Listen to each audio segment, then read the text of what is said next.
Kollegen meinen, ich höre nur Volksmusik.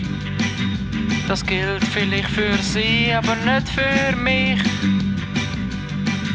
Ich höre zum Beispiel Baby oder What Do You Mean. Letztens bin ich sogar mal an ein Konzert und dann habe ich ihn gesehen. Jetzt bin ich ein Belieber, ohne Scheiß. Ich bin ein Belieber, ist mir egal. Sag was für Weiber, doch ich mag den Biber, ich finde ihn noch gut. Zuerst habe ich gemeint, er sei einfach so ein Kinderbub. Doch dann habe ich gemerkt, der Typ, der hat was drauf. Er hat die coolsten Frisuren, Kohlenfrisuren und viele Frauen. Ich hoffe, unsere Band hat das bald auch.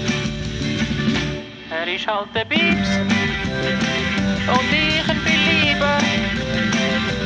Ohne Seich, ich bin ein Belieber. Sie verblüht mich. Es sagt was für Weiber, doch ich mag den Biber, er ist ein Siebensier. Ja, Musikpause.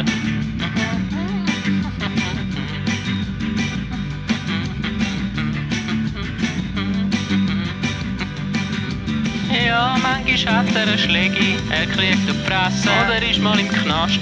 Das gefällt uns nicht, aber trotzdem habe ich ein Poster von ihm bei mir daheim. Sie sagen mir Softie, aber ich bin ein Belieber.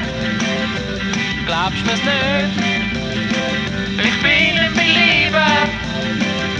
Sie sagen schwul, sag was für Weiber, doch ich lieb den Biber, ich folge meinem Herz. Ich mag ihn so fest, lieber als Krieseweihe, lieber als Zwetschge.